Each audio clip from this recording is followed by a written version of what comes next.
Hey, do you like the podcast you're listening to? Are you going to Gen Con? Then you must see Podcastaganza. What? Podcastaganza. 6 podcasts. Grimdark, Plot Points, Jackson Elias, Full Playing Public Radio, NPC Cast, and The Signal. 1 hour. 6 p.m. Thursday, July 30th at the Crown Plaza Penn Station C. 6 full episodes of these podcasts condensed into 1 hour live at Gen Con. Podcastaganza.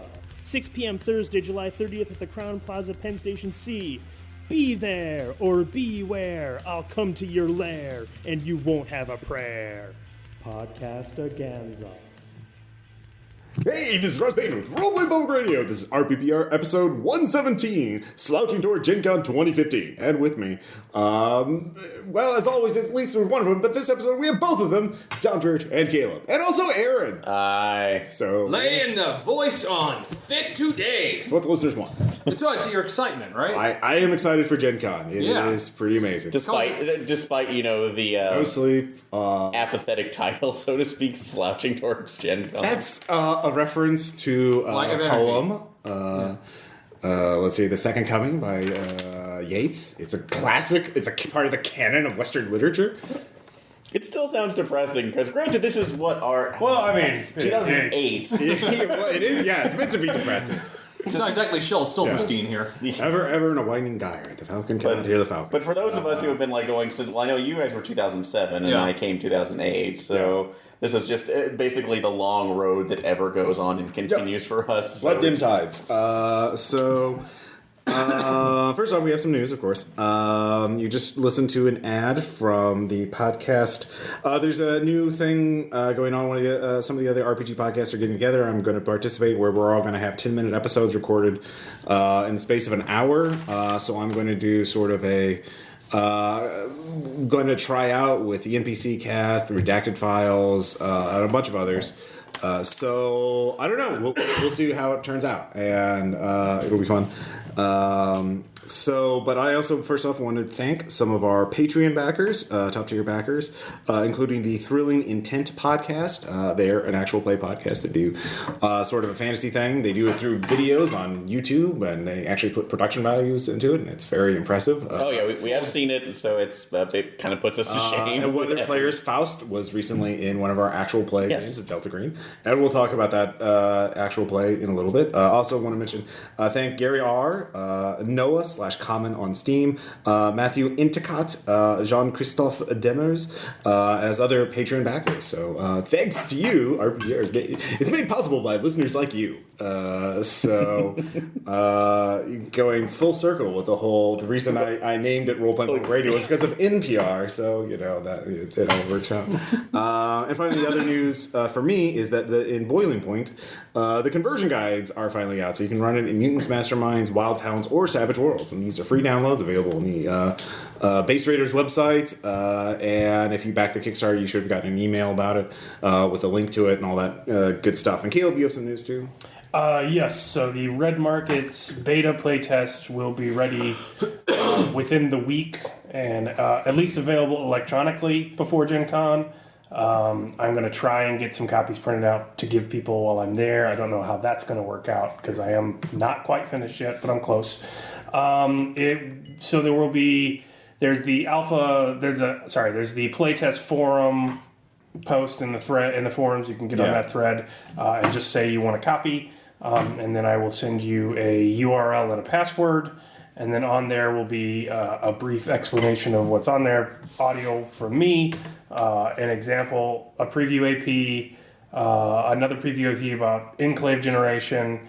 There will be the complete player section, a truncated setting description, which is not anywhere near what the setting chapter will actually be, and most of the GM section on there to read, so it will be a lot to print or read. And then there will be a playtest packet which will have a few pre-generated scenarios and then questionnaires for your players and stuff like that.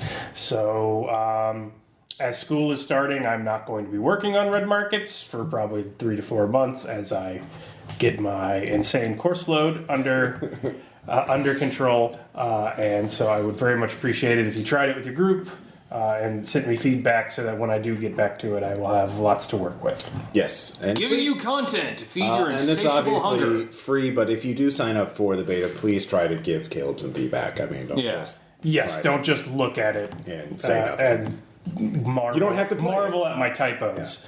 I would appreciate any kind of feedback. And if you can actually record your group playing it, that I'm sure Caleb, you might. Yeah, there are going to be multiple tiers of questionnaire, so you have a questionnaire for just reading it, and then if you want to embed comments and do free proofreading, I will give you a hug next time I see you. Caleb hugs. There will be one shot for the market, the person who runs the game, and for anybody playing. And then if you are lovely and beautiful enough to do extended play, there will be a third level. And then I will also be unlocking a reward tier if you do if you run a campaign for people. So you can get a reward tier on the a special reward tier when the Kickstarter. One Caleb kiss. Yes, I will. A lock of my hair. I will do things I am not proud of. His beard shall be yours. Yeah, so there you go. So that's coming soon. All right. So for those of you who've been salivating at the prospects of playing post-apocalyptic freelancers, struggling with zombies and paychecks, and existential dread as usual. So. Terrible client.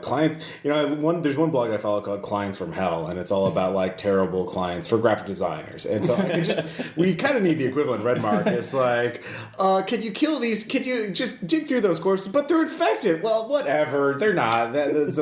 Hey, look, everyone hates their boss. This is great. And now your boss is the antagonist. Yeah, if you could clear out the Kmart, it would be great exposure for you. I can't pay you. Yeah, pretty much. Yeah. What? No. Yeah. You know what else? You know what's else interesting about exposure? People can die from it. So maybe not. So anyway, let's talk about Gen Con, because this year we're trying a different schedule, different strategy for the RPPR event type things. Previous years, a lot of us have run games, and some of us are still running games, but Caleb and I in particular are doing a lot of panels this year on a lot of different topics. Aaron, you're running games. Yes. Monsters and other childish things, right? That will be part of it. I'm running 2 for Archery, which are just modified repeats of Legacy of Nim and Junkyard on the Edge of Forever. So those have filled up, unfortunately, but again, people sometimes will not show up, so feel free to come in. Unfortunately, people want to play the game and they're full now. Dan is going to be running. Yes, Dan will be running that. And also, I'm sorry, I am running one Call of Cthulhu scenario, The Beloved Dead, so that is the only other one I'm doing, and then after hours games. But yes, Dan is running for the first time at Gen Con. So we're doing we're still having some games with the RPPR people, but Caleb and I are going to be doing panels. Tom, you're going to be trying out a lot of different things. Yeah, for me this year will be board games, playing them in the dealer room, and actually finding out not shit. Yeah. Great, and that'll be great for our post-Gen Con episode, which will be episode 118, obviously. But first off, we, of course, will be doing a Glancy game naturally on Wednesday night, hopefully. He's told us what the premise is. I'm not going to explain it here. That will be a surprise for you guys, and it will be probably a high body count. All I'll say about it is that when Glancy first told us, our jaws kind of hit the table initially. It's like, wait. He says he's playtested this particular scenario several times. It's worked out very well every time. But yeah, it will be. It's going to be interesting. It will be very interesting. It will be a change of pace from his other usual scenarios. That's something to anticipation. We will be having an RPPR meetup at 6 o'clock on Thursday, July 30th. That's when it starts. It will go on until question hours, basically. That's going to start at the Hyatt lobby like it usually does. Well, we'll probably go on until 8 when the Delta Green panel. Yeah, and then pick up after. And then we'll make our basically we're integrating the Delta Green panel into the meetup. Well, hey, it's okay. I don't have a panel, so I can keep the party going. There you go. Well, the question is, have we absorbed them, or have they absorbed us? Really? Yeah, I'm not sure anyone's going to go to both. Yeah. We might as well just go to the Delta Green panel, so Yeah. that it's not a meetup of like 2 people. Yeah. that didn't know there was a Delta Green panel.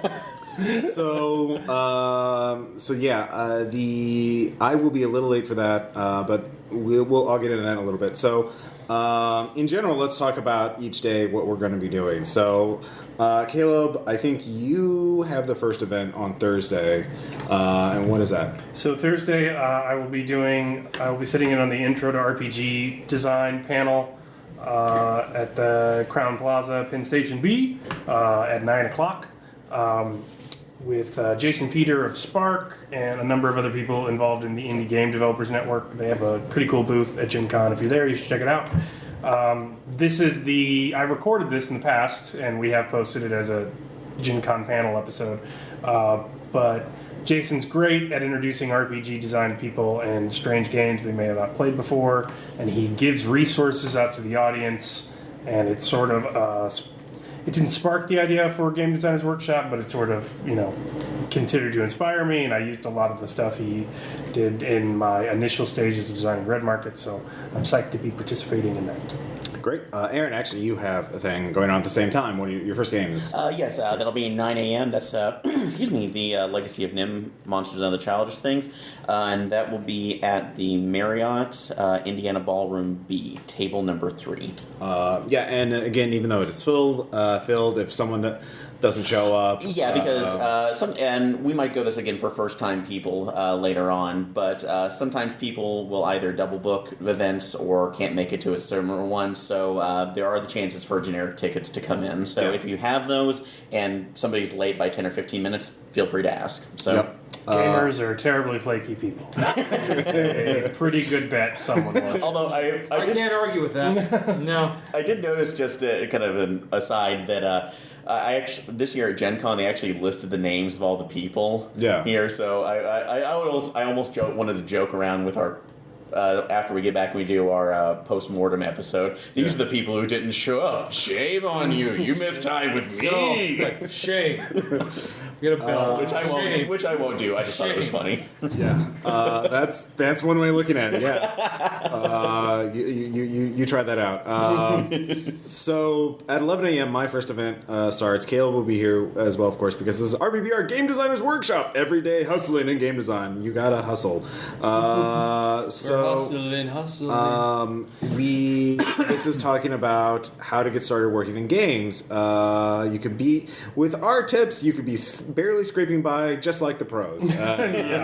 As the description is. Rob Boyle will be joining us from Post-Human Studios, who publish Eclipse Phase, so someone with even more experience. If you want someone who actually knows what they're doing, go to them. Yeah. It'll be like a Goofus and Gallant panel. Yeah. Just Ross and I will say a thing, and then Rob will shake his head and say the thing you should actually listen to. Yeah. Probably. Yeah. But the goof is an essential role. I mean, otherwise.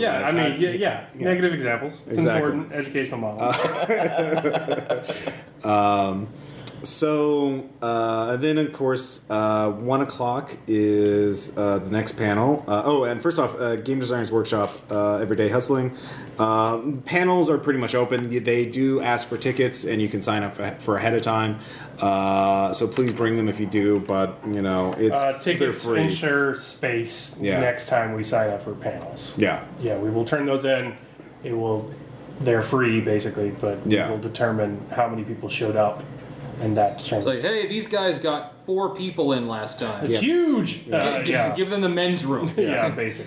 Exactly. And this is at the Crown Plaza, room Pennsylvania Station A.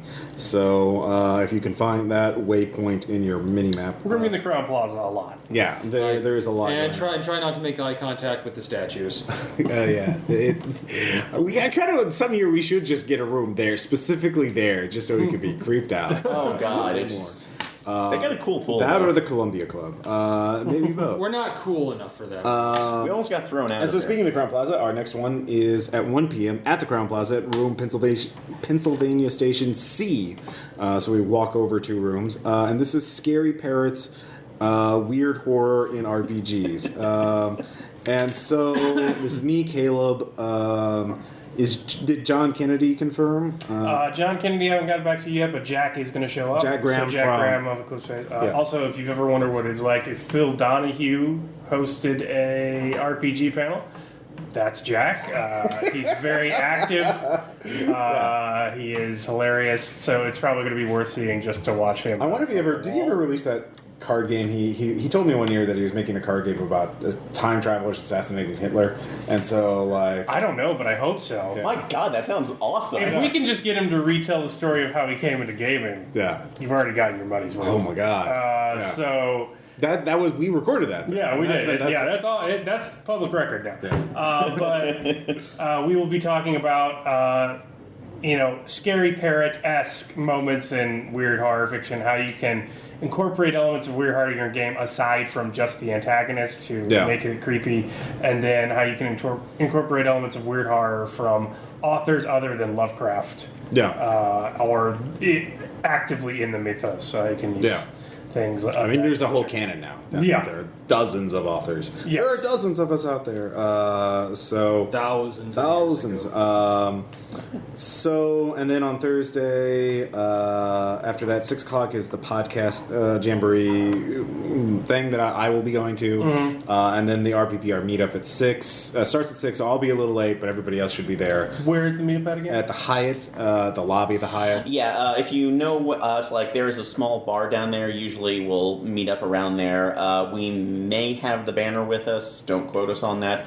But... Well, we're actually working on ways to transport it in several vehicles. And then assemble it. Yeah. Into a Voltron. Form the key of time! Yeah, form the key of time.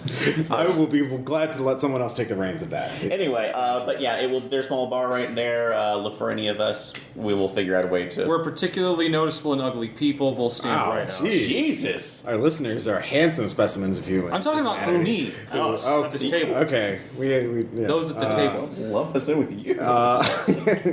Anyway, so that will go on. It's not an official event. It's sort of an informal thing. And also, we will be setting up a group me for several group me's actually for coordinating these kind of things. I'll get into that later. But GroupMe is a mobile messaging app. So if you have a smartphone, it worked. It was quite effective last year. Quite effective once we figured out when to turn notifications on and off. Oh yeah, that first time was I got. Jesus, I have like 37, 30, 40. If you have unlimited texting on your phone, maybe that's... I luckily did. Yeah. But we will be suspending it at 8 o'clock to go over to the Crown Plaza room Haymarket A for the Delta Green panel, Delta Green Inside the Agent's Handbook. The design team will be there. People from Arc Dream, Shane Ivey. Fear not, I will still be there. I'll help keep the party going. Oh yeah. Tom will be running herd on herding those cats, and so we'll be recording this, of course, for Arc Dream. But you can hear more about the new version of Delta Green that's coming out. I might even run my Base Raiders thing. This year. That would be great. But let's. You'll have fun, damn it! Yeah. So Delta Green goes on from 8 until 10 o'clock, and then after that we'll see what happens. Just after hour gaming or whatnot. So public drunkenness. Maybe. Some people want to be bringing booze.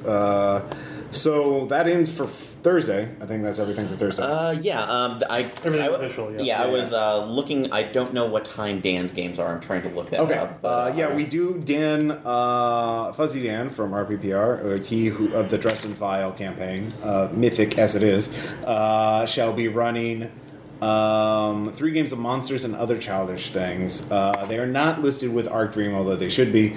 But if you look up Monsters and Other Childish Things, and he still has space. Also, there is, if you go to the Arc Dream website, there is a blog post listing all of their games. So if you're interested in Monsters and Other Childish Things, Delta Green, there's a lot of Delta Green games this year, just a ton. There's like over 10, I think. Yeah. And Bill will be there this year too. Bill will be there. Let's see here. Rain, Godlike. They have a bunch of games going on there, and they still have tickets for some of them available. So if you want to check out the Arc Dream website, there's a list of those events. So we'll put. I'll definitely have a link for Dan's Monsters game, so you can look those up. Yeah, it is actually on the forums. I'm just trying to see if I could get it, but go ahead and I'll. So Friday morning, do you have any things? If you have another game on Friday, Yes, that will be Monsters and Other Childish Things, Junkyard on the Edge of Forever. Junkyard. I will. That's 9 a.m. Same place and time. It's Marriott Indiana Ballroom B. Okay. At 9 o'clock. So they kept me where I need to be. And then Friday at 11 is Education and Games with, in, and how to. So yes, we will be discussing Steve Radenbaugh, who is an educator, and the writer Fayball will be there. I also think Dan's going to sit in and talk about using some games for therapeutic models with children. But we're going to talk about everything related to education and games. So how educators treated within games, which is a topic we've covered on the podcast before. But also how to teach people to play a game using that game. So ways games can serve as their own material, and how to teach other concepts, or how to teach games in general with games, which I've now taught some elective courses on tabletop design with kids. So I've got some advice on things to do and not to do in that. So practical. Yes, practical applications of RPGs, yeah. And then, of course, we break for lunch, and then at 1 o'clock, we're back with RPPR Game Designers Workshop live episode. And live, I mean, we will record it live, but we will not be streaming it live because I don't know how to do that, and I don't think we would have internet there to do it. It requires equipment and shit. And so. It might be able to get on. Might be able to get on the public one, but that would just be. You can see Ross and I talk to each other. Yeah, but we will be What a talking treat about for you. Red Markets and Ruin. I've been doing a lot of work on Ruin over the summer. In fact, our next GDW normal episode will be about more focused on Ruin anyway, because I'll be going to try to playtest Ruin this year after ours. Or see Ross and I have a marital spat. Well, not in front of the audience. So of course you've done a ton of work on Red Markets. Certainly we've been doing the playtest campaign of Red Markets, and that's going to be fascinating. So then Aaron actually has an event at 3 o'clock. Yes, I will be with Ross doing a. With Matt, from Drunken Ugly. Matt from the Drunken Ugly. I might be there. Hopefully, I'll be there, but I can't guarantee. You're leaving me alone? Yeah, well, A stranger? Yeah, they're from the Drunken the Ugly. They're good people. So. Yeah, it's about how to run a tabletop game without actually having a table or being able to see your players, like through Skype, Google Hangouts, that kind of thing. And just the kind of do's and don'ts and pitfalls you might want to avoid. You'll probably try to avoid while going through there too. They've done it far more than we have. So I was going to say, if you want to learn from the masters, like the Drunken Ugly, that is their wheelhouse is Skype gaming. If you go to their website, they have tons of great Skype games. Yeah, and that is how they play basically all the time. So great stuff. And then so Friday nights, I'll probably have some business meetings, that kind of thing. Kale probably as well. Yeah, just FYI, my panel schedule is panel at 11, panel at 1 every day. Yeah. And then the night is going to typically be reversed towards meeting up with old friends, begging people from work, seeking affirmation from our betters, normal Gen Con stuff. So if I run pickup games, it will probably be between like 2, 6, 2, and 7 in an open gaming area, which I will announce on GroupMe. So that would be the time to try and get into a Red Markets demo or playtest. Yeah. But yeah, because the evenings are going to be pretty busy. Yeah. With stuff. That is certainly true. I mean, there's always the innies and stuff like that, but this year we're not going to be really carrying that much. I mean, spoiler alert: you lost a Pathfinder. As usual. No Soul Left Behind isn't out yet, so it's like it'll be next year's inning. You get to lose Pathfinders. Yay! But you'll get nominated. I don't know. You will. RPPR will. We will make sure you're nominated. Because you deserve. Well, actually, that's up to the judges. But the judges, I mean, Jesus, like they're not. They're going to vote for Pathfinder. No. But there's only so many adventures, Pat. They can't have all the nominees. Yes. You have to have other companies. Yeah, sounds like a challenge. Just go for broke. We'll just get him the Dinah Jones award. I still think every winner. I think every other winner of an Emmy should say, "I'd like to thank Pathfinder for not being nominated for this." Sometimes they actually do lose. Like the other companies do show up and win. I mean, it has happened. And then they're never heard from again. Yeah. So that ends Friday. So Saturday, the 2 panels will be, first off, Beyond Lawful Good and Evil, Ethical Concepts in RPG. Again, Crown Plaza, Room Victoria Station, C and D. I guess those are joining up. Also, the previous 2 panels are Crown Plaza, Victoria Station, C, D. So, and then, just get on the Gen Con website and click my name. yeah, it's also they're all in Crown Plaza. Yeah. yeah. And if you use the group me, you can find it exactly where. And if you get lost, ask one of the statues for help. But Beyond Lawful Good and Evil is about how do you resist murder hoibism. Hoboism. Or basically psychopathy, Yeah. as it is called in the real world. Without having a character that just doesn't do things. The problem of having a moral code in an RPG is that it often entails refusing to do stuff, whereas morality can be more active. Oh, God. So talking about where you can That makes me think of Vashik in the New World now. Yeah. I'm literally going to go leave the room so I don't hear you talk about this plan of yours. Yeah, so playing characters that are based on actual ethical concepts and philosophies rather than just refusals to do certain activities. I'm a utilitarian with impulse control problems. Wait, that's a murder. So and there are other people in this one. Are they confirmed? Andreas Walters. Yes, they are coming as well. Shoshana Kesak, yeah. Living Game Conference, and Andreas is from has written the Baby Bestiary, which is the cutest goddamn book in the history of the world. It's just, oh god, the art is just murderously cute. Nice. Baby owlbears are just, you just want to hug them. You're going to tear my eyes out, aren't Hug them you? on the page. And then at 1 o'clock on Saturday is The Case Against Fun, Social Critique and RPGs at Crown Plaza, Room Pennsylvania Station C. And this is me. Just me and you. Oh, just me and you, okay. And you and me. And so Happy you're the one who came up with the concept. Talking about the lack of utility in the term fun for RPG design, and how very useless and in fact obfuscating it can be if you're trying to design something, and then moving on from that into the ways that it can sometimes be used as code language in online discussions and things like that. So Saturday is my I got confused and thought I was an academic conference day of RPG panels. So if you like to dweeb out and want to talk about Foucault, come on by, because that's what we'll be doing Saturday. And once again, if you get lost, just ask the one statue that's holding out the newspaper, as if he's been doing that for eternity. Like, will someone please take this paper? It is Vincent Price, House of Wax. yes, I'm sorry. Yeah, no problem. Yeah, like I said, that was more important on there. But 9 a.m. Over at the Marriott in the Lincoln Ballroom, table number 7. That is where I'll be doing Call of... Yeah. So, well, it's changed up because I wasn't doing it with Art Dream. So, nice. But that is Call of Cthulhu, The Beloved Dead. So that is one we've run here before. I will maybe be changing where we learn that where we learn that weed's a hell of a drug. But yeah, if you're interested in playing homeless people in a tunnel society, here's where you come. So. Yep. That's the kind of fun I want. That's escapism. Let's see here. So now I will be definitely be joining another panel at 3 o'clock on Saturday. Indie Design, The Chicken Salad Way, publishing an indie RPG. I did not title this. This is another one for the Drunk and Ugly. So this is Crown Plaza, Room Pennsylvania Station C.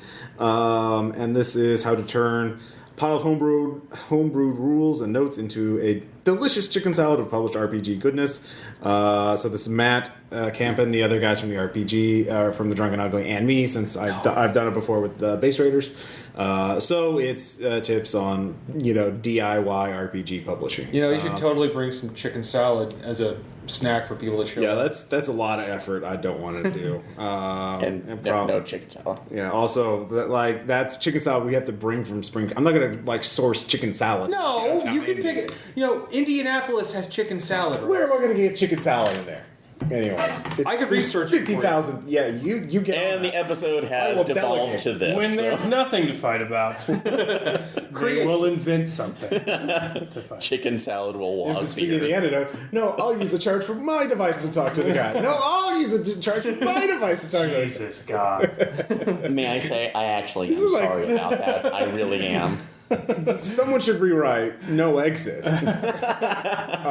So that it's like the GM is just listening to two characters bigger about whose turn it is to use the healing potion. So instead of who's on first, it's whose turn is it? And then finally on Saturday night, 6 o'clock, Crown Plaza room Conrail station is Delta Green Case Officers Workshop. The Delta Green design team discusses the challenge of writing great scenarios for modern day cosmic horror. So I'm not sure. I mean, Glancy, Detwiller, Shane Ivey, I'm sure will be there. Maybe big Kenneth three. Hyde. Scott Tynes, I'm not sure if he's how active he. Well, I don't think he's going to be here this year. So, Is he not?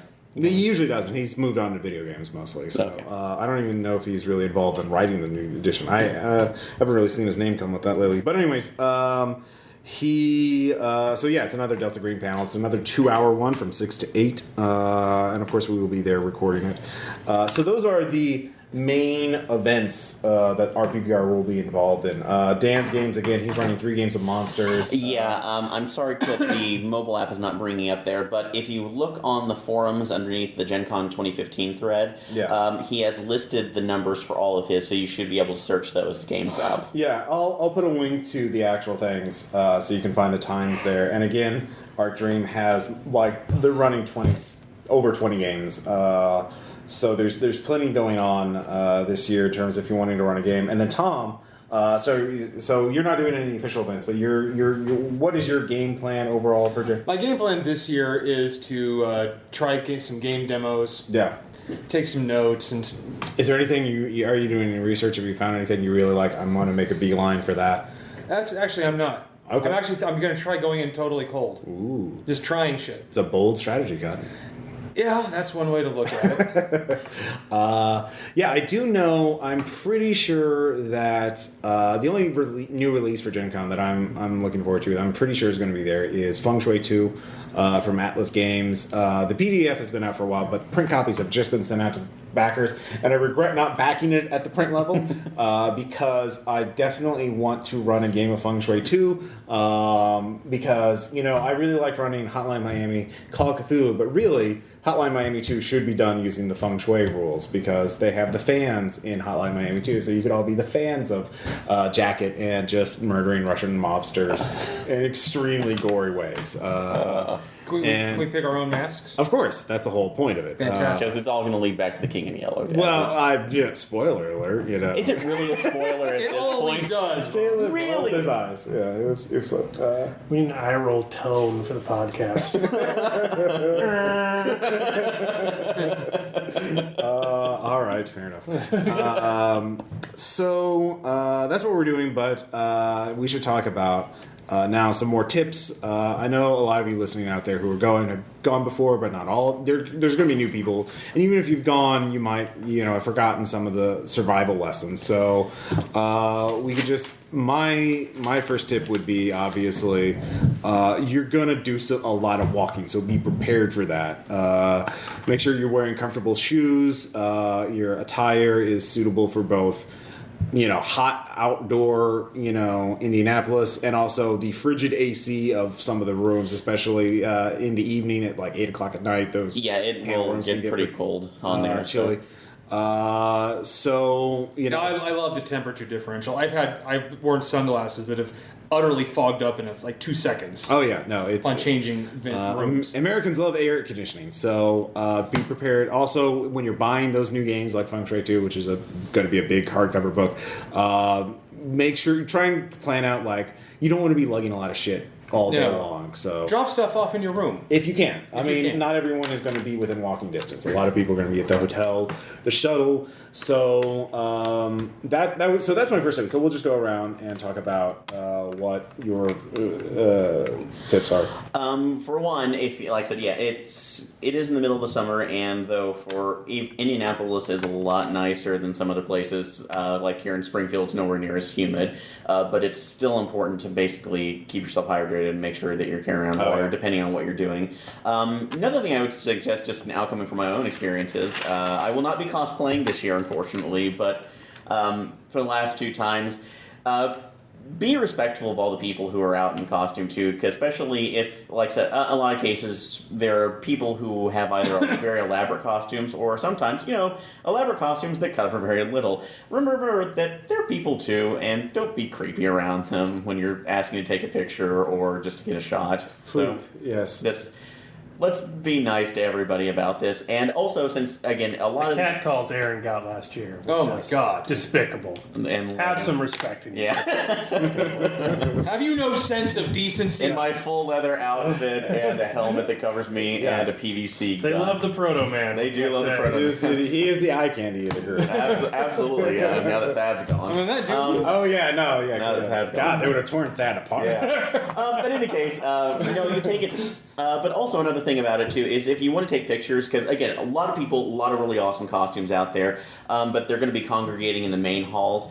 Make sure that you're getting off the main thoroughfare, where one, you don't have dozens of people Yeah. trying to run them down, and also blocking. Basic situational awareness. Yes. Have it. People are around you. because Do not block. there's gamers just Yeah. careening around the hallways. Yeah, or blocking. Probably violating fire safety. Oh, constantly. So. But Caleb, any? Most of mine are regards to sweat maintenance. So Yeah. you are going to sweat a lot. You do Yeah. need to dress casual. However, you should also be sure to wear an undershirt and have clothing with a color that's going to hide your stinky pits and flop sweat. Yeah. So while it may initially seem hotter to wear an undershirt, in the long run it is better because it will at least provide you some area Or a black shirt. Yeah, some area of moisture between your body and your shirt. Con showers are nice. If you can go towel off somewhere in a bathroom, that's always good for maintenance. Especially if you're walking a long way like we will be, or walking a long way and carrying things like we will be. So that's important. So deodorant. Particularly the drier stuff, like the powder, works a lot better to get rid of these stains. If you are a larger gentleman like myself, talcum powder is not to be dismissed. As you will be, again, walking quite a way. The one thing I would suggest that is not typical everywhere advice for this is that you're only going to go downhill, so start further uphill. What I mean by that is get a haircut, buy some nice clothes, shave, go to the con like you're going to prom, because A, you are going to be in more pictures probably than you will be in for the remainder of the year. And B, if you do not do that by the end of 4 days, you're going to look like Robin Williams coming out of the Jumanji box. Because you're going to have no fucking sleep. You're going to walk 4 or 5 miles every day while carrying heavy bags. You're going to be eating like shit. And so by the end of that, you're going to be looking pretty haggard. So make sure you're looking your best when you arrive on Wednesday. It's not like there's a tryout or anything, but take care of yourself early, because you're not going to be able to. You're just going to be able to hold it together. It's going to be duct tape and gum for 4 days. So you want to go in as put together as possible. Love the game. Yeah, and and if I could possibly put a little addendum to that as well, con plague is real.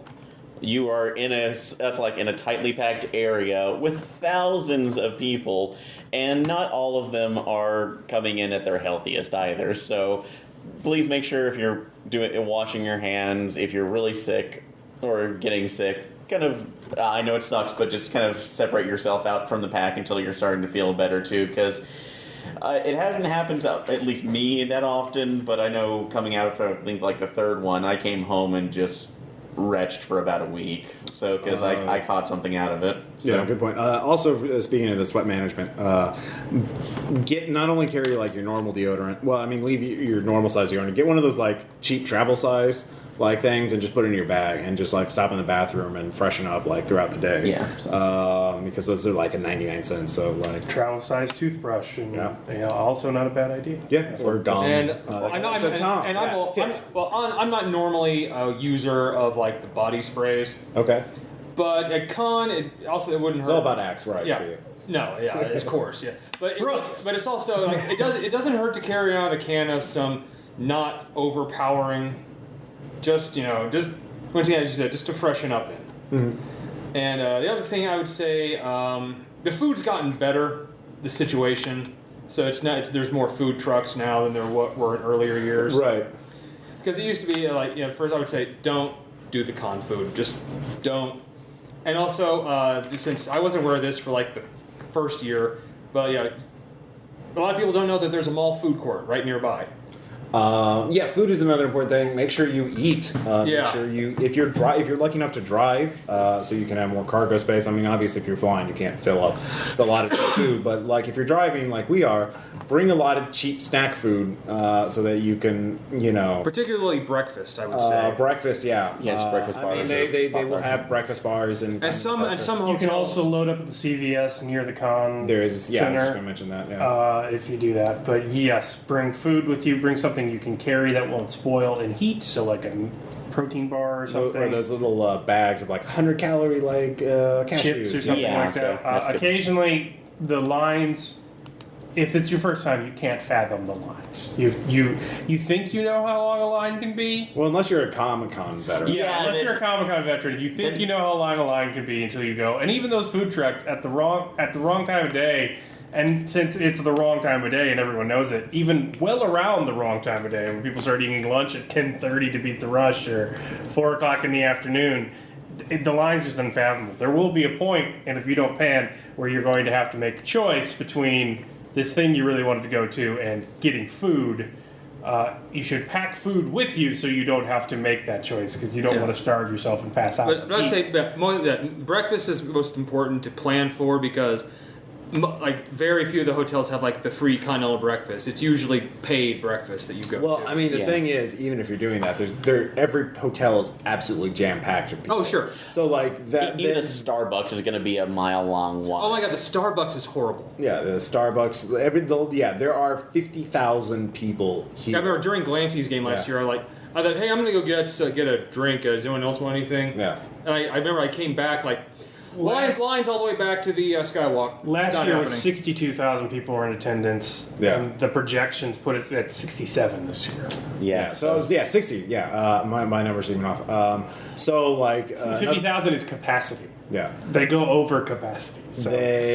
Also, the prices are going to be astronomical. So, the markup for any food you buy, even that shitty bowling alley food they have on the dealer floor, is just going to be through the roof. So anything you can do to eat in your room is going to help be out, good so for, mitigate it. Especially considering you're probably dropping insane amounts of money on games that you buy in poor moments of impulse control. Man, you got to support. Come on, Caleb. Of course, we are trying to support the industry. Of course, we are. No, I know. Spend your money on games, not on consuming food. All right. Not laughing. You can eat when you get back. Buy cheap processed shit to keep your body running for a few more hours and buy more games. I mean, that's my strategy. That's a masterpiece. What's the price of the colonoscopy versus being able to see the author Sword of Shannara? It was a really bad and long-term delayed gratification. But what I would say, you have to plan for food as much as you do the convention itself.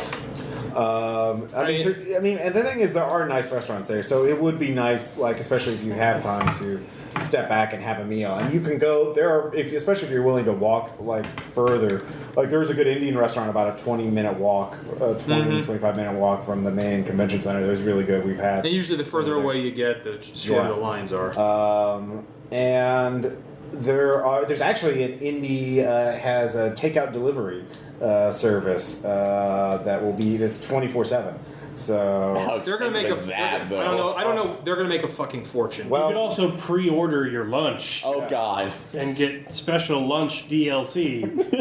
Caleb's angry at this. All right. He kind of has a point, though. Why? It makes sense. Like But I'm okay. Tell us. you're talking about. We just mentioned that there are over 10,000 people in capacity, and so to take some sort of reasonable measure to try and mitigate some of the cluster. All right. Well, here's also my Okay, issue. it's a reasonable measure based upon an insane situation. Right. All right. Don't pretend like pre-ordering lunch. That's where the industry's going. That's where get with the future. It's a fucking insane concept to deal with an insane situation. But it is fundamentally crazy pants. But yeah, go ahead and do that. You are, and then I will not sit here for you to disparage steak break. All right. Steak. Oh yeah. That's what it's called. Yeah, I know it's called that. Are we going to really lose our lucrative Ruth Chris sponsorship? As you deal? know, our exclusive sponsor is Denny's. Actually, it's not. But we need to have a Denny's in Red Markets, by the way. Okay, Yeah, sure. all right. Yeah, they'd stay open. And Waffle House. Society collapsed. We didn't need it anyway. No, and dude, That and Nihilist Arby's. Yeah. and Waffle House. Yeah. Waffle, we got, Waffle House doesn't even notice. Yeah. They're all mostly in the South. That would anyways. require letting their workers go home. They haven't done that for years. Nihilist Arby's. Did something I happen? don't give a shit. Other things, make sure you get some sleep. Make sure you get a shower every fucking day. Yes. Every fucking day, take a shower. You are not a special snowflake. It's summer. Take a goddamn shower. There will be people who don't. I know. Many, and they will. And I would walk like to through the think that halls. those- A waft? No, it's a wall. Okay, Right I would next like to to think that those are not the RPPR listener. They are. No, we have a higher class classy of people. gamers. Exactly. Like I said. So take a shower, get some sleep, get at least 4 hours of sleep. You are probably sleeping with people you don't normally sleep with, meaning that they may have sleeping habits that Yeah. they are, Oh, such Christ, as yes, yeah. snoring or the night screams. So you should definitely buy earplugs for when you are sleeping in a room with unfamiliar people. Hopefully they're not too unfamiliar, and that is actually your room. But earplugs are still a good investment. You should get earbuds to listen to if you have a lengthy walk to the convention, because while there is much con unity to be had and many lovely gamers to meet, there are also social experiments gone terribly wrong, and people who should not be allowed out in public. And many of them might try to talk to you, so if you can jack some music up and put on a brisk pace, that is always something I found useful. Oh, and then Yet again, not our listeners. Higher class of gamer. well, and but also- Ross, you giggle because you know what I'm talking about. I feel this is a story time. It's really just a montage of like just horribly overheard conversations. And, Oh, my favorite was the guy who was talking to his friends and then began talking to me about how he is a diagnosed psychopath and feels no human empathy, and he's stronger for that. And he doesn't care what people think. And I was just like, I've never met you before. How did the conversation switch to you anyway? He just was talking to people around him. They may not have been his friends. And then he just directed it towards me. He's like, "You're probably put off by this, but I just want the light shade. I want the light shade." see, I block that kind of stuff out, but yeah, no. I do. I wear earbuds now. So, and also, panhandlers are a mixed bag too. Yeah. Some of them are perfectly nice. Some are a little more aggressive. And then you have the angry shaker. Yeah, the angry shaker. Yeah. So, Just signal. It's okay. Use Indianapolis. semaphore. I will take my earbuds out and talk to you. Yeah, it's Indianapolis. It's a big city. It's got big city things you have to worry about. Yeah, if you're not If you're used to that. socially awkward, there's some things you want some armor against as you walk through the street. Well, I'm sure some of our listeners are from big cities, already familiar with that, but not all of them are. So, Yeah. For those of you who are, from smaller communities, or get more agoraphobic or whatever, keep it aware. Gen Con is Or overwhelming. claustrophobic. a lot of people there, but They will have a quiet room this year. If you subscribe to the Gen Con newsletter, you can find out that they will have a place where you can go and chill out and just recoup if you get overwhelmed. Because certainly the exhibit hall is multiple aircraft hangars in size. You could run laps in there and have a marathon with a couple of laps. You could have a war in there. There are counties smaller than that. And one of them, they set up True Dungeon last year. They're probably doing the same this year. Well, I'm just talking about the main exhibit hall. Yeah. The True Dungeon is also a big thing. Certainly the exhibit hall is great to go to, even if you don't tend to buy things. If you like a particular game, if you like a particular game designer, look them up, see if there'll be a Gen Con. Get your book signed there. I mean, game designers like that. I mean, you'll have a memorable product. I know my copy of Delta Green was signed by Scott Glancy. I took it the first year, went to Gen Con. That was when my character fell off a Zeppelin and died a horrible death. He had a little quote to that effect. It was a long way down. I love it. That was your death. Squeak. Yep. Well, it failed one too many dex checks. 2. It's 2 of them. Which is one too many. Literally one too many.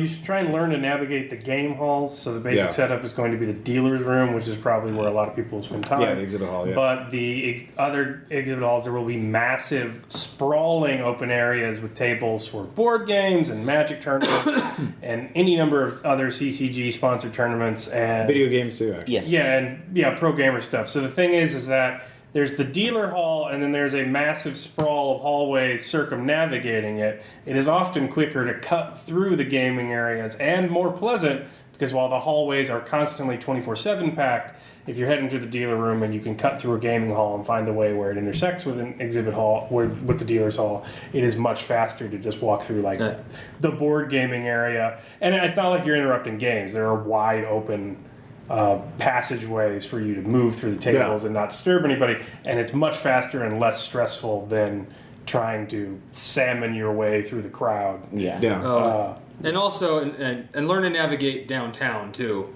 because downtown Indianapolis it's pretty safe, pretty well, but there are some places it's not that far a walk. You start going and you realize I need to get out of this neighborhood now. There are a couple of those pretty close to the main thing is actually for me is the convention center is connected to pretty much a dozen different hotels, through the Skywalk. Stay inside as much as possible. There are learn the Skywalk system. There are many Skywalks there that connect. But for some hotels, that's not an option. Like the Crown Plaza, it's not an option. Right. Sure. But you're not walking.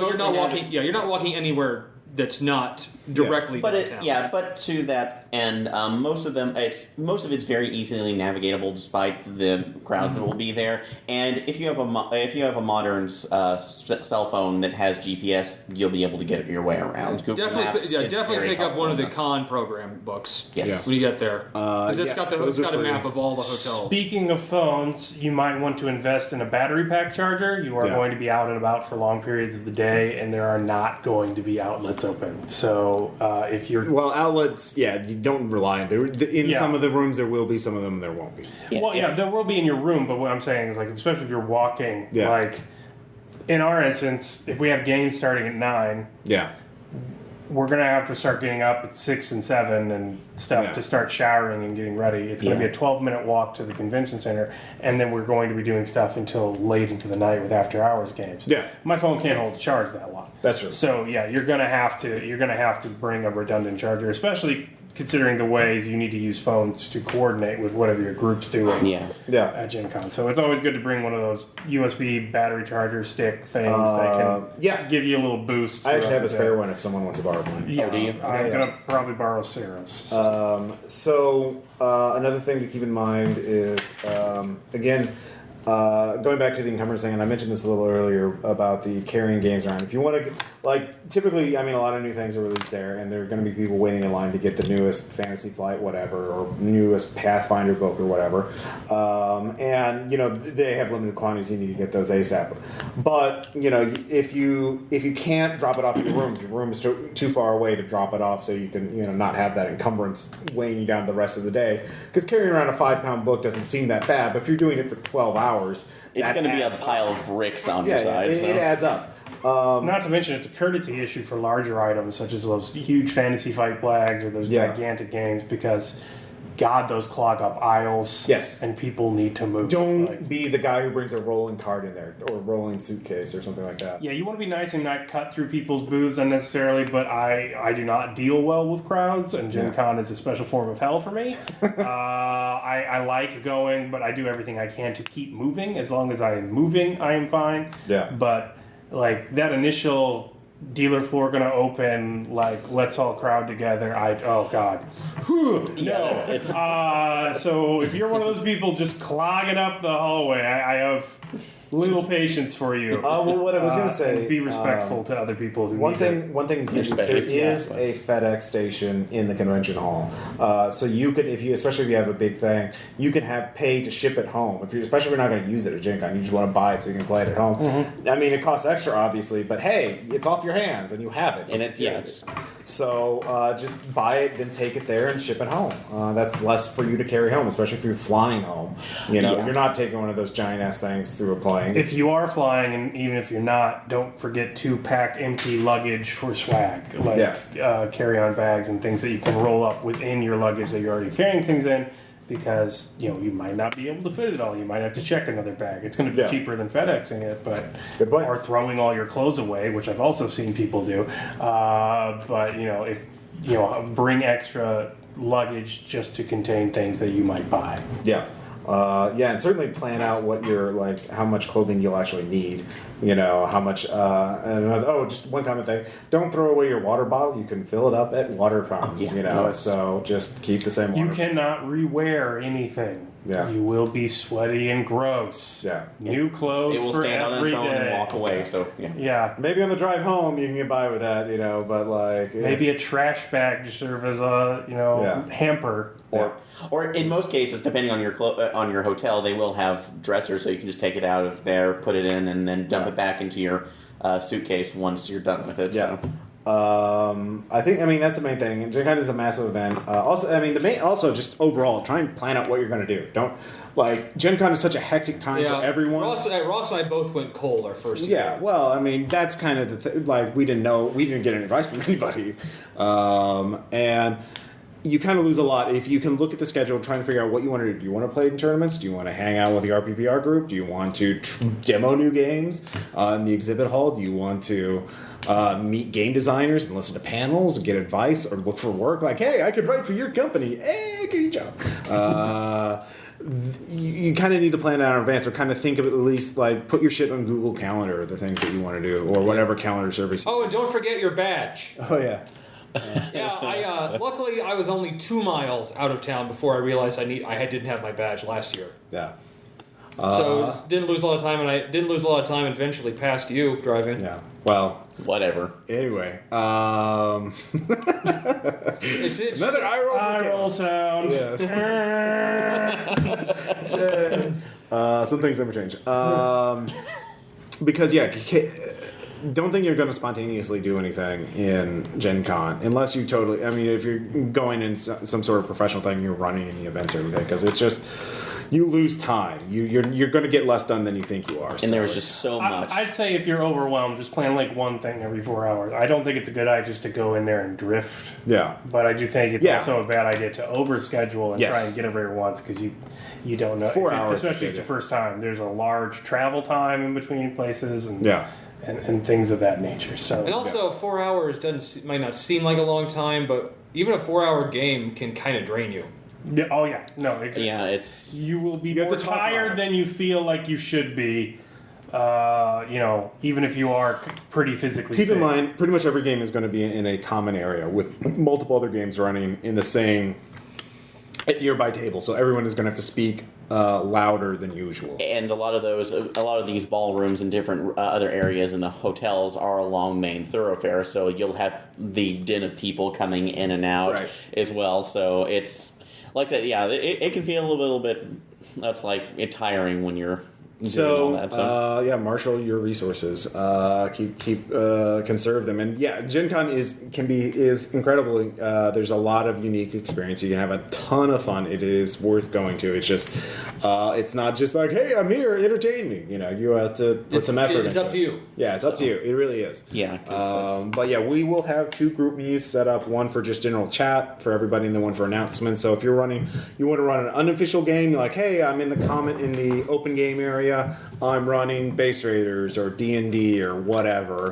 Any RPPR listeners want to meet? Here, I have characters for you, and then blah blah blah blah. Certainly. Oh yeah, by the way, if you're running a game, fucking have pre-gens. Don't make people create characters unless it's like Wushu or where character creation takes if character creation takes more than 5 minutes, have pre-gens.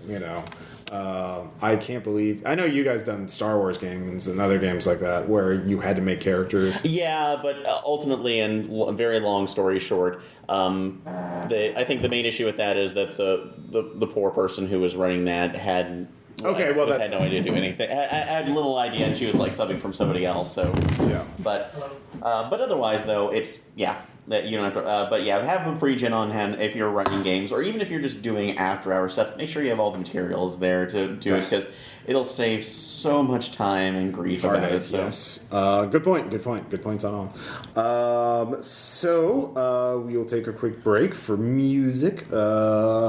Probably vaporwave. Oh my god. Or synthwave. I don't know. Maybe. I'll take synthwaves over vaporwave. Have you listened to vaporwave? Yes. What have you listened to? Just something you posted. And was it Infinite Frequencies? I have no idea. Oh, you should listen to it. Was it okay? Take on the trip. Vaporwave. All right. So. When we come back, we will have shoutouts and anecdotes. We have anecdotes from Delta Green Game and from Red Markets. Ooh, yes. So we'll be right back.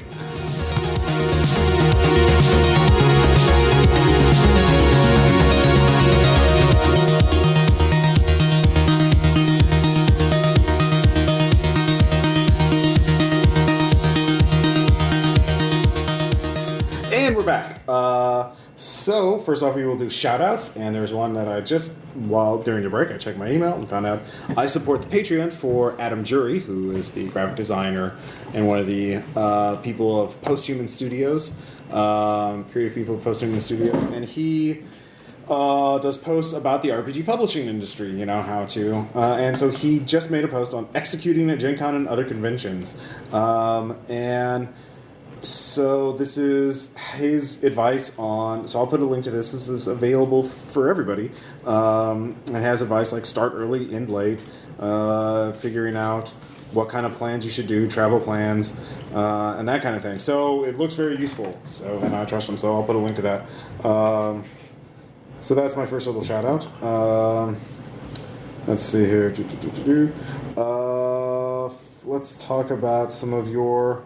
Caleb, you had, speaking of games, board games in particular, since Gen Con's a big thing, there's a place you want to talk about. Board Game Warehouse in Nixa, Missouri. They have an online store, which is also very reasonable prices. But if you go to the brick and mortar shop, which is only open on weekdays and which is just filled with 2 or 3 guys playing board games in there all day, aka Dream Drop. They have a very small showroom, but they also have the warehouse, and they just let you wander around in it and grab things, and then they go price match online. So if you're not paying shipping and they're an online store, you can get board games for like 40%, 50% discounts.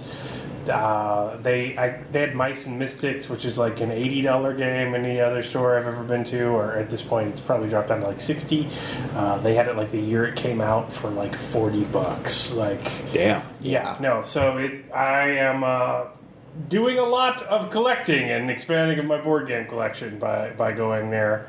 And their prices online aren't bad either, although the discount is less extreme, obviously, because you're gonna have to pay shipping. But cool. Let's see here. Tom, you had a board game you wanted to Yes, talk I did. about? So I went to the Gulf Coast Yeah. last week, and in Foley, Alabama, found a board game at a bookstore called Villainy from Mayfair Games. And it's essentially kind of a lighthearted game of being a supervillain, getting henchmen, carrying out evil plots, and and attempting to destroy the superhero that watches over the city. Oh yeah, because he's a dick. Total dick. Yeah. So did you play it? I managed to get through one game of it. It's Yeah. one of those things like it's the initial play run, so I'm pretty sure I only partly understand the rules. Sure. But it's, you want to play it again after playing it? Yeah. I Okay. want to play it again. Cool. And it also it has some options to design your own villain. Yeah. Like you can actually have it has little nameplates you can make on your own. Yeah. If you want to make up a super villain. Oh, did you do that? We used ones that came with the game. What was yours? What was your pre-made one? It was a. Was it a reptile? Yes, it's actually there's a lizard lady. Really? You knew this was We need coming. a special sound effect. And also one of the henchmen you can hire is called the grizzly bear, Ooh. which is a big bear. Its picture it's a grizzly bear with the T-shirt that says "Free Hugs." Well, all right. At least he likes his work. You can tell he enjoys his work. Aaron, you had a documentary or something? Yes, it was one that just came onto Netflix called An Honest Liar. It's about kind of the life and times of the amazing Randy, the James Randi, the escape artist and mentalist, who went on to later fame after he was done with his escapes artistry, to doing debunking of a lot of psychics, mystics, charlatans. The biggest one, of course, was going against the evangelist Peter Popoff, who ran the whole. That's like the faith healing And Uri thing. Geller. Yeah, and Uri Geller, a mentalist, who's they actually interviewed him for the documentary, and man, he's gotten creepy. Also, he's selling Creepy. Oh no, well, he didn't look as creepy. He's gotten really creepy, and also is selling jewelry on QVC. But besides the point, it's actually just fascinating to kind of go over his life too, and this will be a little bit of a spoiler, but people who you read online, it's known. It's kind of going the fact that how he was met his partner, and basically kind of went through, and that's like interesting time based with a lie that he was presented with. So I won't spoil anything for that because it's actually very fascinating. But overall, just an excellent documentary about a really good guy who has done a lot to further the cause of human knowledge. So, and also try to at least make it. And don't forget the $1 Billion Baby tour with Alice Cooper he did in the 70s. Yes, okay, yeah, the fact that if you wonder how Alice Cooper decapitated himself on stage, the Amazing Randy is responsible. So, All right. and they did show human that. knowledge, expanding human knowledge. And decapitations. And decapitations. I have a shout out for a documentary actually called How Buildings Learn. It's by a guy. It was actually made in 1997 for the BBC, but it's now been released for free on YouTube by Stuart Brand, the guy who created it. And it's about architecture and how buildings are adapted for use. You know, an architect will design a building, especially in the modern period, for its aesthetic look and for branding. You know, like, oh, I am Frank Lloyd Wright. Here's my vision of what the future should be. What? Well, wait. The furnace and this doesn't work and this doesn't work. Fuck you! I'm out. Is basically how modern architecture goes. So, I've watched the first 2 episodes. There's 6 total. Each one's half an hour long, and they're fascinating. Just looks at how people use, buildings. How buildings are adapted for how are changed. Like the second episode was talking about what he calls low road architecture, which is vernacular, very just warehouses and common homes and that kind of thing, and how no one gives a shit about how you use them. So there's a lot of innovative shit in there. People change, modify their uses pretty easily because there's no standards like, oh yeah, it's a warehouse, who gives a shit. So a lot of the cutting edge steps come from that. So it's a very cool documentary, and again, it's all free. So Free is good. yeah, it's all on YouTube. Aesthetic. Aesthetics. Vaporwave. This is just about normal architecture, okay? It's not about vaporwave. Not everything I do is about vaporwave. Yet. Yet. All right. False. Next up, I would like to talk. I am currently reading The Annihilation Squad, the 7th book in the Laundry series.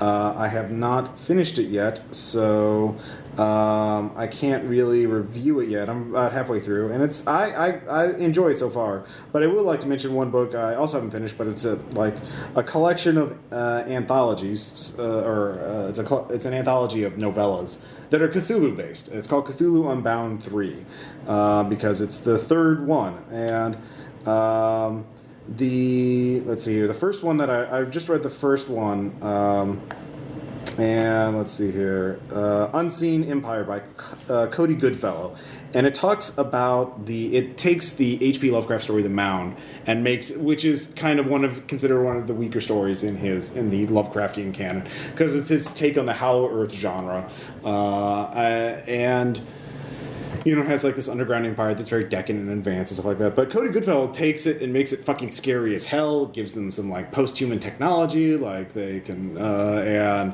it's about this half-breed Indian scout who is just being stalked by this mysterious preacher, and the preacher keeps like basically brainwashing people and luring them into the underworld, and the scout is trying to find him and kill him and put an end to it. And so like it's like as much action as a whole movie or something like that, but it's written very concisely since it's a novella.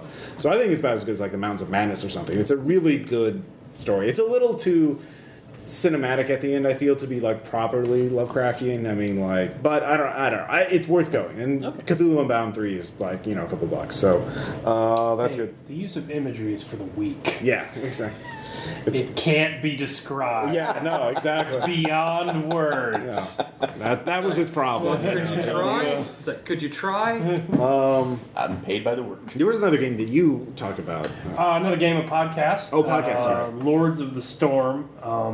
The podcast recently started by a buddy of mine named Kevin. If you've ever wondered where I get my gamer tag at the end of the Zord, I got it from Kevin and his group. The Zords were a clan on World of Warcraft. While I was never involved in World of Warcraft, I did get involved with them playing games like Shadowrun and online gaming like that. So the Zords are hardcore Blizzard fans, hardcore like day one beta of StarCraft Blizzard fans, and they are getting really into Heroes of the Storm and Hearthstone, the latest MOBAs and free-to-play stuff coming out from Blizzard. So the podcast is every podcast is based around a certain character, and it is a point-for-point Blizz-speak breakdown of their moves and strategy. As a gamer, I consider myself pretty well-versed in nerd speak, and Blizz-speak is just alien, next level detailed. But Kevin remains one of the funniest people I've ever met in my life, and he is a cool guy, and he knows his gaming. He is a national Pokemon ranked champion, and so if you want strategies and tips for that kind of stuff, Lords of the Storm is something to listen to. And I know we have quite a few Blizzard players amongst the amongst the players of RPPR, not to mention the listeners. So that is something that might be of interest to you. Cool. I actually just watched like a 20-minute video a couple days ago talking about a raid in World of Warcraft, a 40-man raid. It was called Nax 40. Mm-hmm. And so basically, to give you the reason why it's talking about this is because it's infamous out of all the raids. One, you needed 40 people to do it, and two, out of like at the time it was released, there were 895,000 active players. Only about 1,000 were actually ever beat that, and it goes into why. Like in order to, you had to get like 3 tiers worth of good like equipment. You had to get tier 1, so you get the tier 2, and then you had to get the tier 2 to get the tier 2.5 in various other raids, and then you had to go on quests just so you could enter the dungeon. And then if you had to beat like 6 bosses in a row, and if you failed on one boss, you had to fight through all the trash mobs again. I mean, it's like, it sounded like it was called the Guild Breaker. Like guilds broke up on this one because it was so draining and arduous that everyone fucking hated it. So only like 1,000 people in the history of the game have ever beaten Nax 40. And of course all the gear is now obsolete. Yeah. Because that's how all MMOs work. Yeah. The Zords were involved in like some literal history of MMORPG stuff. Yeah. Like they were involved in the group that kited the boss out of one of the raids, brought it into an NPC town. Oh, Oh, those guys! Yeah, where Blizzard had to reset the entire server because the boss kaiju'd and murdered all the NPCs, and they brought like everyone on the world to like go watch. So they are some hardcore gamers, but they're cool to talk to, and I mean, if you want to get good, Oh no, they've got good advice. I'm gonna start listening to that now, or have you introduced me because I remember that. That was like. I mean, they're not talking about though. It is very Heroes of the Storm focused. Right. It is very much for you want to get good at Heroes of the Storm, or you already are good. But they've got like 5,000 or so listeners subscribed now, and they're making pretty good headway. Good. And, I told him I'd give a shout out to the RPPR fans. We will certainly do that. If you are into that, yeah. I would like to mention something, a TV show most of us have watched, or actually all of us have watched at least one episode of, Spoils Before Dying, a spiritual sequel to The Spoils of Babylon, which is on Netflix. The Spoils Before Dying is sort of a pastiche of 1950s detective movies and novels and the jazz scene and beatniks, and of course it has Eric John Roche, aka Will Ferrell, in a fat suit as the director-writer who narrates each episode. I am so near death. Yeah, exactly. It stars Omar from The Wire as the main character, as a jazz pianist who is framed for murder, and he must solve the murder before he is put in jail. Kristen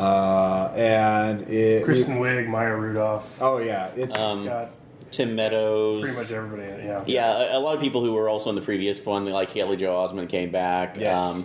They had Michael Sheen from... and they've got, like, Spoils of Babylon was funny, but this is hilarious. This is far superior. It's like one thing that 1950s, like, clipped, terse, noir speak, whatever you want to call it, is just pitch perfect and, like, utterly ridiculous.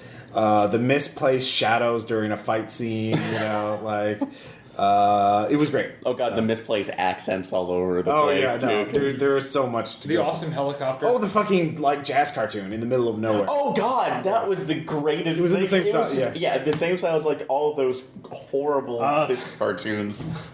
The sex scene. Oh, yeah. I won't ruin anything about it. No. But I was crying. The introduction, the dial. Oh my god, it was utterly hilarious. Darren. So good. So good stuff. And then finally, two last things. One, Frontline is a documentary show. It's on PBS, but you can watch it free for streaming online. And I just watched the latest episode they had on El Chapo, the Mexican cartel boss. They did it actually before he escaped again. This is actually the second time he's escaped. They did it while they were trying to interview him and try to get. So these two journalists went into Mexico and tried to interview him. They actually got really close to interviewing him, and they're still alive. So it's impressive. Nice that they saw their heads. No, it was. They actually visited the tomb of his son, who was murdered apparently by his own men by mistake, So, among other things. So, it's a fascinating documentary about, like, the cartel business and how that works. And then finally, Nihilist Arby's. And I think we mentioned this before, but Nihilist Arby's is a Twitter account that just fucking, eat it Arby's, you're gonna fucking die. What should we put on our menu? Fettuccine? Blow? Pizza? Forget it. We don't give a shit about your opinion. Eat it Arby's. Arby's. Technically, it's food. It's just Nihilist Arby's. It's hilarious. No, it's a Twitter. Sorry. Although Denny's does have a Tumblr account, which is just insane, and is actual. Oh no, the official one. Yeah. I'm amazed they let. Nihilist Arby's was on Tumblr. I would have a roast beef sandwich having sex with Benedict Cumberbatch. I'm sure that's already happened. They have anime eyes for each other. Senpai. No, but yeah, with the Denny's one, I'm really surprised they're letting whoever they have on Tumblr go nuts on that. Well, they're getting people from around the world wanting to eat at Denny's, which is a feat. It's kind of saddening, but it's still amazing, and you won't expect that. So, anyways, that's it for the shout-outs. We should talk about anecdotes. First off, I feel we should talk about Delta Green, because we're doing so many panels. I ran a one-shot of Delta Green. Aaron has his head bowed, because this is about his character. Scenario is called Cascadia. It will be posted by the actual play today or tomorrow, very soon. So you'll be able to listen to this very soon.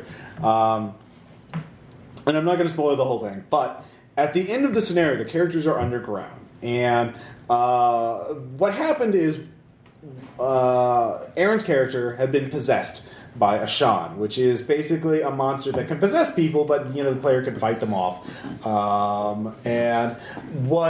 So, Aaron, do you want to take your let's Rosham on this. What's your version of the story? Okay. Well, at least to preface this with the Shan, I am familiar with it, and you may be familiar with it as well from Countdown. So the Delta Green one involving a group called. Well, the Shan are in the Call of Cthulhu books. They are in the Call of Cthulhu books, but I was primarily the way that we were using in Delta Green was. Well, you don't need to. We're only saying the Galances. You're possessed by the Shan in a tunnel. Regardless of the fact. You're fighting. We have not used these before, really, in a game. No. So. It's like, and pretty much this is the one thing that Glancy wrote on. Well, you don't know. Just focus on what happened in the game. Okay. So let's get into the game. You're not letting Rosham on it very well, Ross. Okay. Well, he wants character interaction. I will give that. Yeah. I felt this creature come into my head and say that I need to go towards the pit to complete my mission. Yeah. Or its mission, excuse me. I immediately felt that something was wrong. Ross made me roll sanity to make sure that I could resist it. Failed, I think, the first time. I'm not sure. You failed one, you've made another. I made another. But I decided, the failed one made another, and decided that, I'm going to be losing all of my sanity this way, so I just want to take it out. I did metagame this, so I'm going to admit this part. So, when I was able to succeed, I went ahead, took the flare gun that I had, and ate it. So. Okay, so the thing is, Bill's character was right next to him in the tunnel, but it was a very dark tunnel, so you couldn't see what was going on exactly. But I remember the first thing you say is basically, all right, I say what happens. Okay, so you eat the flare gun, your character dies horribly. Oh, you know it. But then the Shan leaves your character and enters Bill's character, and you say, "What? Bright light's supposed to kill it." Like, no, I know that's fully admitting it because as the Shan are at least allergic to UV light. Light, yeah. Yeah, they do not like that. I forgot about that. I did kind of metagame that. All right. Although previously, I would like to state that throughout the first part of the game, you forgot about that. You also forgot that flares are not miniature suns. Yeah. Because we're not playing Eclipse phase. Yes. That'd be phosphorus. Yeah. In any case, though, but I did actually pass a note to Ross early in the game saying, I'm really trying not to metagame this as much as possible. And I did pretty well up until that the point. moment. And then, of course, Bill immediately said, basically slightly out of sync dimensional bug in my head. Sure, I'll go this way. He didn't know that. He just know he felt a new compulsion. A new compulsion. Out of character, he knew exactly what happened to his character. Yeah, but he's sitting there going sure, I'll go ahead and do Bill this. wasn't Operational metagaming. security. I should be clear. In the game's fiction, what you did is the equivalent of me waking up one day with a song on my head, making the rational leap that it must be a brain bug from a different planet, and then trying to microwave myself to death. Like in setting material, that is the equivalent logic that your character experienced. Like, no, I have a weird urge to do something. Better kill myself for the alien parasite doesn't get me. I was a Delta Green agent that did have knowledge of the mythos. In a completely worm-dug cave going down into a magma pit. Anything was possible at that point. Oh, yeah. Apparently that very specific scenario was one of those things possible. Absolutely. And for some reason, that's what you decided upon. I don't regret that decision. Yeah. Solid roleplay there, Aaron. So, and that, of course, there was actually 6 players in the party, and not all of them survived, aside from Aaron. But you can listen to the actual play. Actually, Faust from the third wheel / Thrilling Intent podcast was our guest player for that. So you'll get to hear him try out Delta Green or Call of Cthulhu for the first time. But we still have one more. I mean, we really need. You already mentioned Red Markets earlier, so we are doing an ongoing Red Markets campaign.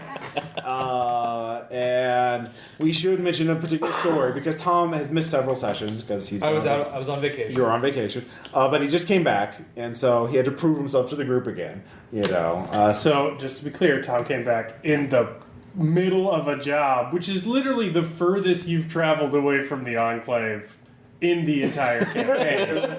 And Tom comes back right smack dab in the fucking middle of it with no explanation as to where he's been. So there's that. Then there's the secondary thing is Tom's character just hits things with the hammer. Critiqued of his forger sniper character's ethos, he corrected that situation by dropping forging. He kills things with a hammer. This is the beginning, middle, end, and epilogue of his character's inner life. So that and P90X. Yeah. He's also picked the, persecuted underclass, so he's been given monstrous persecuted underclass. So he was also quarantined from the other players for the remainder of the game. So struggling to think of a way to actually incorporate Tom's inexplicable arrival into the fucking game. For the heist that the characters were pulling off, I determined that Tom should engage in some sort of large gladiatorial fight, because that's one thing he can do.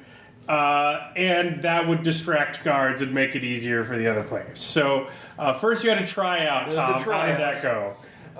Well, they said, first I believe you put it to me, do you want to be just in the fight? Do you want to be an exhibition fight? Or do you want to be a headliner? I was using the tried and true RPPR philosophy of go big or go home.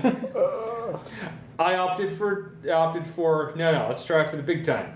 Which was no guns, no armor. Unarmed. You had your hammer. Oh, the hammer. But yeah, you just went out of the fence with the hammer.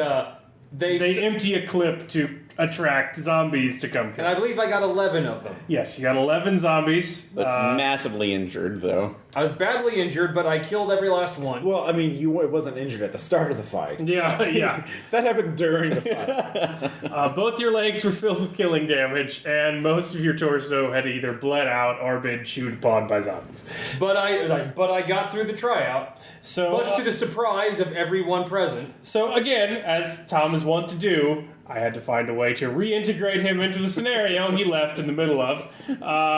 So I had him sponsored by someone to continue participating in the fight. So they paid his medical bill because he would not be seen as a fan favorite, and the odds would be against him, so a bigger payout. So Tom engaged in the fight and against Bone Solvent. And who was another monster like me? Monstrously huge, blatant. And so the fight went, and he was given many extra abilities during to the advantage rules of red markets. So he was tougher than your average bear. So how did you win the fight, Tom? Well, first of all, I would like to say these rolls I made, the results of my hitting the person was in no way my strategy. It's just where the dice landed. Mm-hmm. But one round, like the first time first round I missed. Well, because he used his will to... No. I just flat out missed the first time. Yeah. Second time I hit, but he used his will point to evade that. But you would have hit his leg. I would have hit his leg. To be clear, in red markets, you roll a red dice and a black die. The red die needs to be smaller than the black die in order to get a success. But your black die determines how much damage you do, and the red die determines the hit location. So that first hit was the right leg. Yes. I hit him in the right leg, I think for like 3 or 4, nothing big. It was like 5, I think. But then the next roll I hit, I inflict 7 damage on his left leg. Yes. But he's still up. I'm hitting. Then finally, I think it was finally the 4th one. I rolled the same hit list, the same left leg for 10 damage. So it's that's 17 damage to his right leg. The leg can only take 10. So sweep the leg, Johnny. In flavor texting this, we realized that the fight was this huge man trying to hit Tom ducking it and stomping on his foot.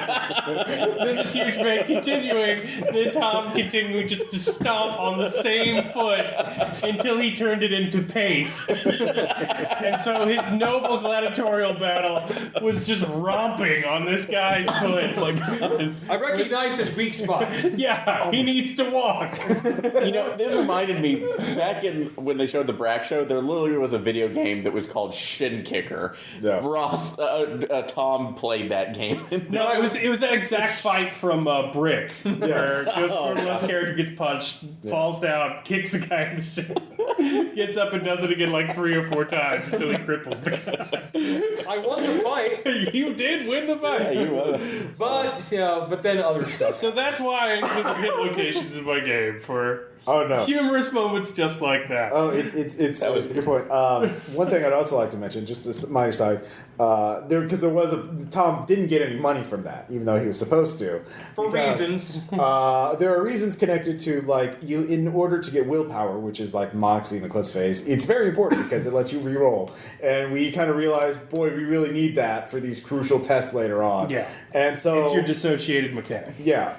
So Aaron wanted to get a point of willpower, so he indulged in his character behavior, and that got his character mugged, and he lost some equipment. But he got his willpower, which turned out to be really important. No, and actually I have 2 willpower now, by the way. Well, so okay, that's good. I know. That's what I started the campaign with. Professional development, damn it. Tom, on the other hand, wanted a point of willpower, and he got that by making someone shake hands with him. And I just gave him the willpower. And in hindsight, I should be like, oh fuck. Yeah, because at that point, Caleb decided to do a secret roll, and we're sitting there going, son of a bitch.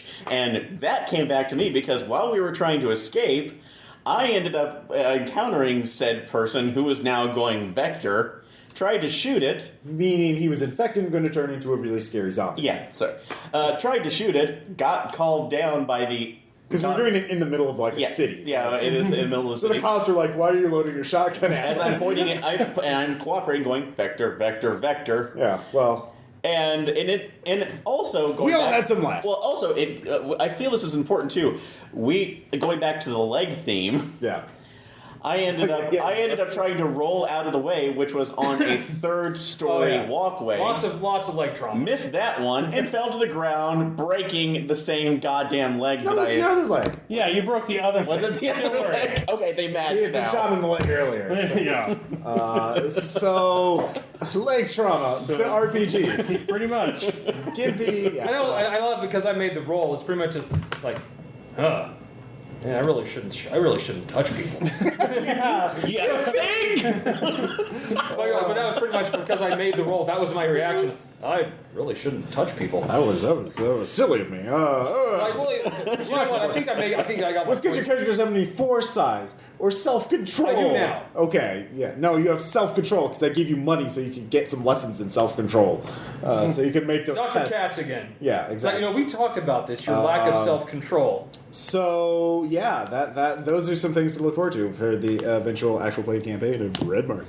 But yeah, so maybe you guys will get to hear some more Red Markets at Gen Con. Certainly, we'll be recording all the panels we're going to be on, so you'll have plenty of stuff to listen to when we get back. Oh yeah, and there'll be a post Gen Con wrap up episode. So there's a lot to look forward to. Yay! Yay! Matt Damon. Matt Damon, yeah. Matt Damon.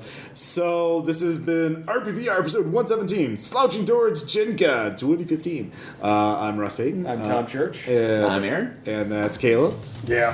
We'll see you guys next time. Bye.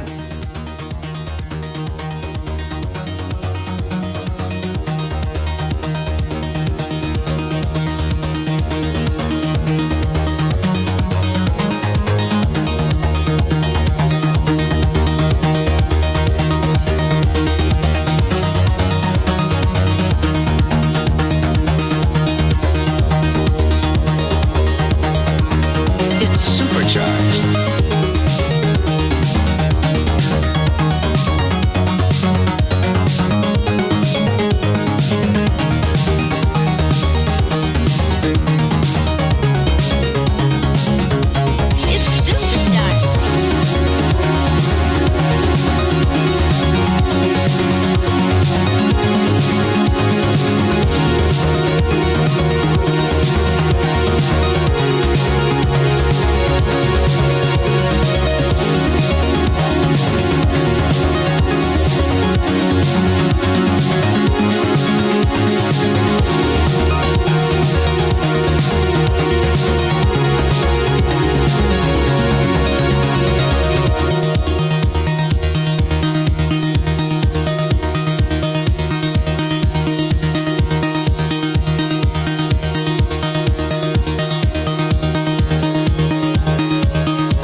Supercharged.